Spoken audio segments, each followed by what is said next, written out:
We now move east. Taiwanese voters have rejected a bid to recall 24 lawmakers from the opposition Nationalist Party, or the KMT.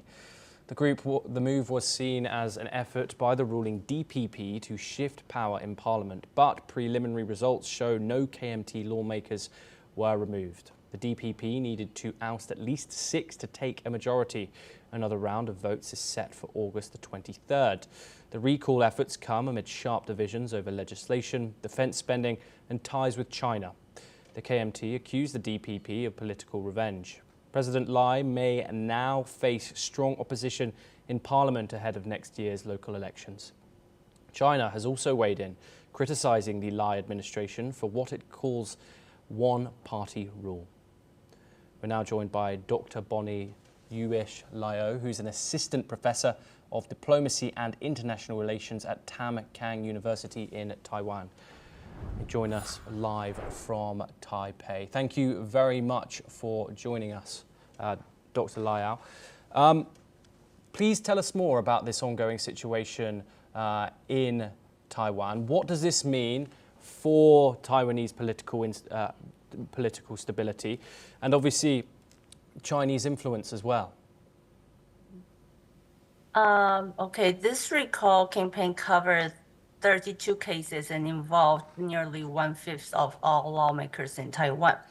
It's something we've never seen before in Taiwan's democratic history, and it matters for 3 main reasons. First, it shows stronger democracy and more active citizens. The recalls are meant to let people hold politicians accountable, but in the past, they were hard to do because of strict rules and low participation. And this time, no matter the results, it shows that more people care about politics and are using their rights between elections, not just on voting day. So it's a sign that democracy in Taiwan is getting stronger. And secondly, public pushback against certain political behavior.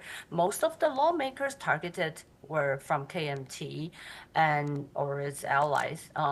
Voters were upset about things like trying to block the budget or giving more power to the legislator. And this shows people are no longer just voting based on personality. They're watching how lawmakers behave and make decisions based on that. And thirdly, a way to protect democracy from China's influence. With China trying harder to influence Taiwan's politics and media, some voters used the recall to remove lawmakers they felt were too close to China. In this way, recalls became a tool, not just for local politics, but for defending Taiwan's democracy against outside threats.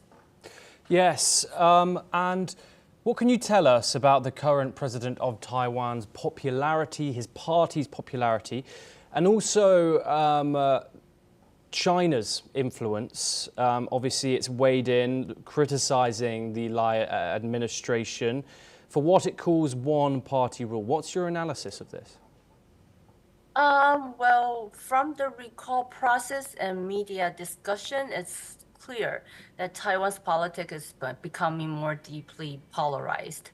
Well, the political identity matters more than party preference.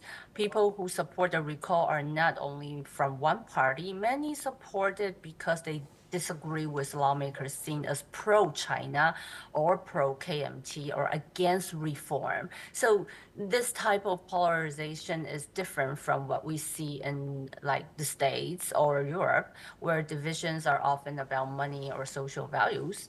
In Taiwan, it's more about national identity, sovereignty, and security. And also media and information battles make things worse. China's influence through online information, extreme views on social media, and strong language in some pro-KMT media make both sides see each other as enemies. People rarely try to compromise, and often the message is, if you support that person, you don't love Taiwan. So this creates a strong moral and emotional divide. And also polarization pushes away moderate voters.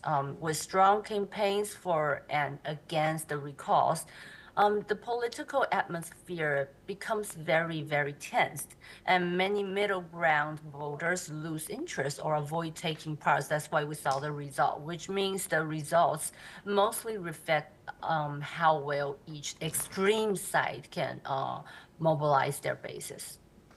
Yes, and Dr. Bonney, how much do you think the KMT has been emboldened by surviving every recall bid? And where might they flex that strength first inside the legislature? Well, even though this recall did not change the majority in the legislature, it still had very clear political governance effect. The lawmakers will become more careful. Even those who were not recalled started to speak, vote. They will to propose laws more cautiously, the ones from KMT or allies, and they will be more aware of public reactions, especially on sensitive issues like national security, military spending, and China relations from now on. So I think they will avoid saying or doing things that could be seen as extreme or unpopular. And but the moral authority of the legislature will be weakened when many lawmakers are seen by the public as unfit or untrustworthy. It hurts the image of the legislative yuan.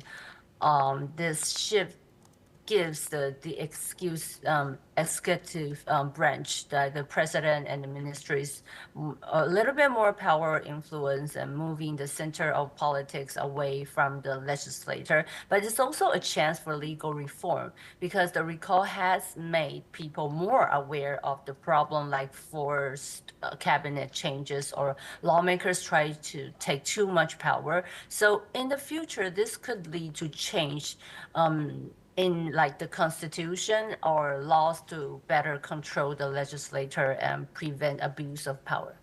Yes, Dr. Bonney Yushi Liao, thank you very much for joining us on the programme. Pleasure to get your insight.